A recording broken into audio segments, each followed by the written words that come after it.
Breaking news చూస్తున్నాం. రష్యాలో భారీగా భూ ప్రకంపనలు సంభవించాయి. కంచట్కా ద్వీపకల్పానికి సమీపంలో భూకంప కేంద్రాన్ని గుర్తించారు. రిక్టర్ స్కేల్పై 8.7గా భూకంప తీవ్రత నమోదైంది. భారీ భూకంపంతో రష్యా వణికిపోయింది. పసిఫిక్ మహాసముద్రం అల్లకల్లోలంగా మారింది. సుమారుగా 10 మీటర్లకు పైగా ఎత్తుకు అలలు ఎగిసి పడుతున్నట్లుగా తెలుస్తోంది.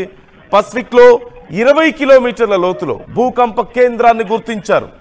మరోవైపు ఇటు జపాన్కి కూడా భూకంపం ఎఫెక్ట్ పడింది. జపాన్లోని హొక్కైడో నుంచి 250 కిలోమీటర్ల దూరంలో భూకంపం సంభవించింది. జపాన్కు కూడా సునామీ హెచ్చరికలు జారీ చేశారు. హవాయి ద్వీపానికి కూడా సునామీ హెచ్చరికలు జారీ చేసినట్టుగా తెలుస్తోంది. ఈ నేపథ్యంలో ఇటు రష్యా ఇటు జపాన్ రెండు దేశాలు కూడా హై అలర్ట్ ఉన్నాయి.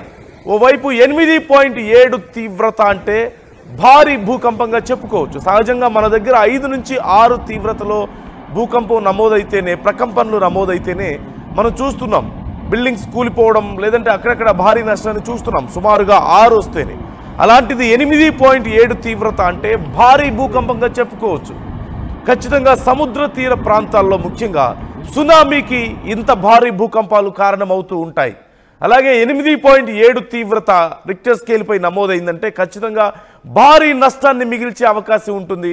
ఇప్పటికే 10 మీటర్లకు పైగా అలలు ఎగసి పడుతున్నట్లుగా తెలుస్తుంది. పసిఫిక్ మహాసముద్రం అంతా కూడా అల్లకల్లోలంగా ఉన్నట్లుగా సమాచారం.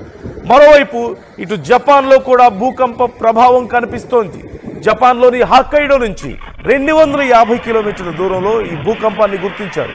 జపాన్కి కూడా సునామీ హెచ్చరికలు జారీ అయ్యాయి. హవాయి ద్వీపానికి కూడా సునామీ హెచ్చరికలు జారీ చేసినట్లుగా తెలుస్తోంది.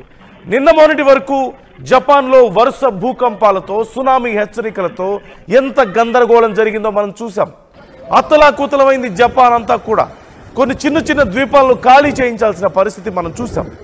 మరోవైపు రష్యాలో ఇప్పటికే యుద్ధంతో అంతా గందరగోళంగా ఉంది పరిస్థితి.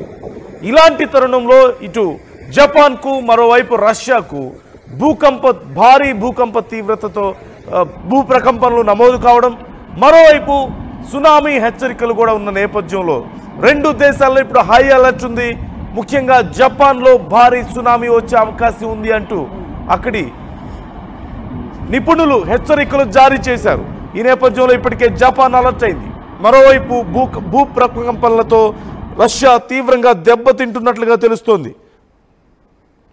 రష్యాలోని ఫార్ ఈస్టర్న్ ప్రాంతమైనటువంటి కంచాట్కాలో తెల్లవారుజామున ఈ భారీ భూకంపం సంభవించింది.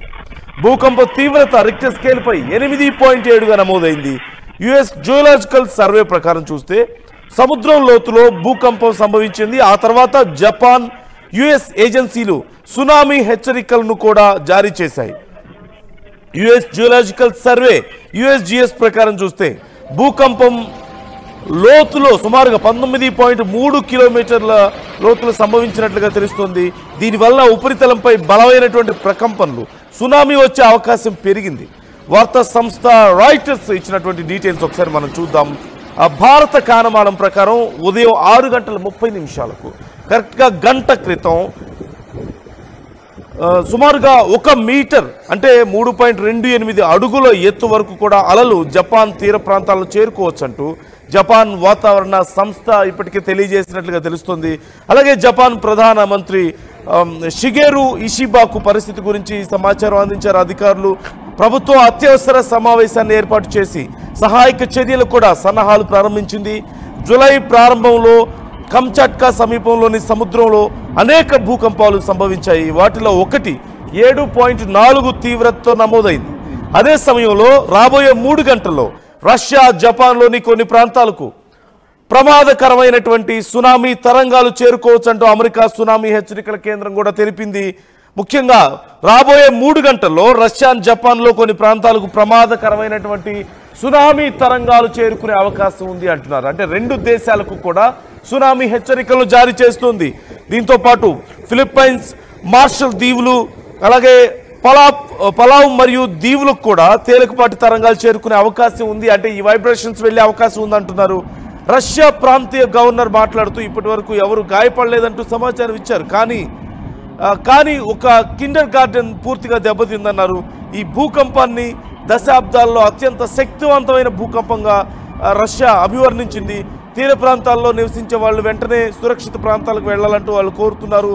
భూకంపం సునామీ ముప్పు తర్వాత రష్యాలో సకాలిన్ ప్రాంతంలో సెవెరో కుర్కిల్స్ అనేటువంటి చిన్న పట్టణం నుంచి ప్రజలను పూర్తిగా తరలించేస్తున్నారు. అక్కడి నుంచి పూర్తిగా ఖాళీ చేయిస్తున్నటువంటి పరిస్థితి.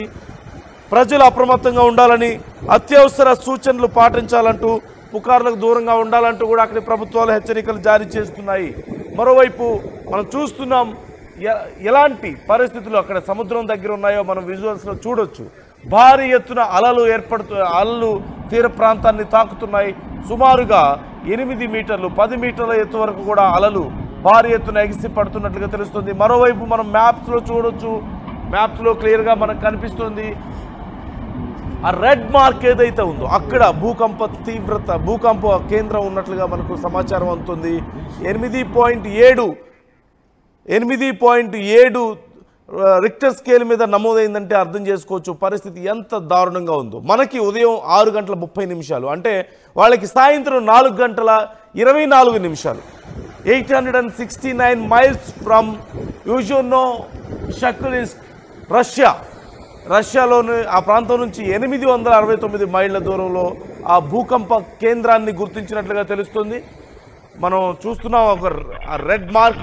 భూకంప తీవ్రత వల్ల కంపిస్తున్నటువంటి పరిస్థితి మనం చూడొచ్చు. ఒకసారి లోపల ఒకసారి ఆ విజువల్స్ కొంచెం క్లియర్గా అబ్జర్వ్ చేద్దాం.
సముద్ర తీరంలో పరిస్థితి మనం చూస్తున్నాం. పూర్తిగా సముద్ర తీర ప్రాంతం అంతా కూడా భయాందోళన మనం చూడొచ్చు. చొచ్చుకొస్తున్నటువంటి అలల తాకిడి మనం చూస్తున్నాం. సుమారుగా 8 మీటర్లకు పైగా అలలు ఎగిసిపడుతున్నాయి తీరంలో. మరోవైపు చాలా ముందుకు వచ్చినట్లుగా తెలుస్తుంది. అది మనం చూడొచ్చు, విజువల్స్లో చూస్తున్నాం.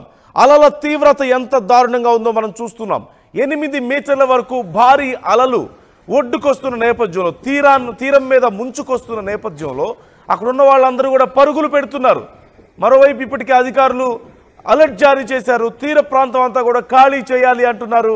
ఎప్పుడు ఎలాంటి భయంకరమైనటువంటి పరిస్థితులు ఏర్పడతాయో తెలియక, ఎప్పుడు సునామీ విజృంభిస్తుందో తెలియక ప్రజలు తీవ్ర భయాందోళనలో ఉన్నారు. ఇప్పటికే కొన్ని ప్రాంతాలను పూర్తిగా ఖాళీ చేయిస్తున్నారు.